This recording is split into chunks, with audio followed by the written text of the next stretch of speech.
governo? O caso Saquené é particularmente odioso, porque todo o processo, desde o princípio, está moralmente desvirtuado, né? Ali está incluída a questão do ódio às mulheres, o processo não é um processo onde ela teve total direito à defesa e por aí vai.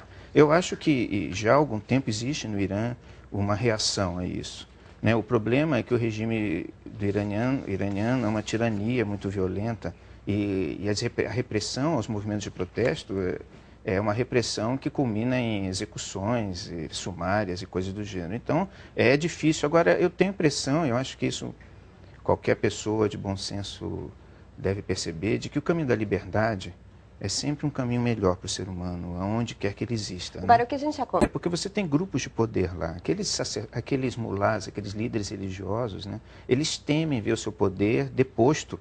Se você muda a sociedade, se a sociedade se torna livre, realmente eles vão perder poder.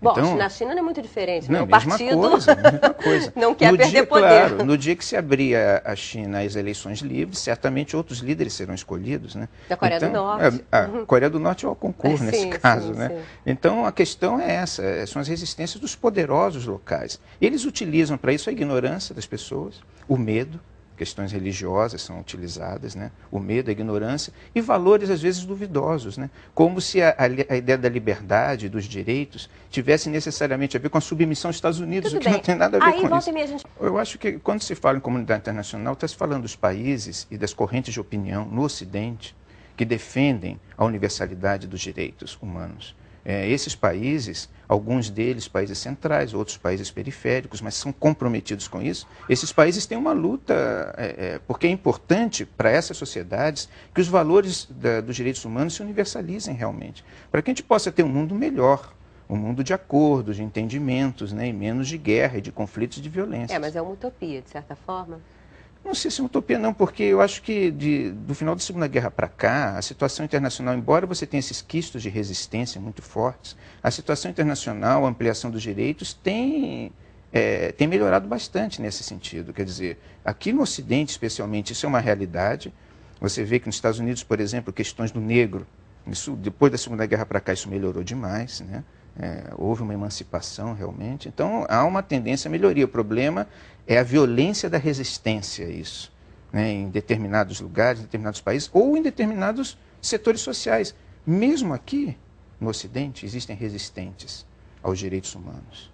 Bom, e é isso misturado, essa resistência aos direitos humanos com a interpretação, muitas vezes, literal de questões religiosas, né? O apedrejamento, por exemplo, é uma coisa que está lá em livros judaicos, lá de trás, com uma leitura, enfim, uma leitura que não se faz mais, né? E claro, que foi mantida viva.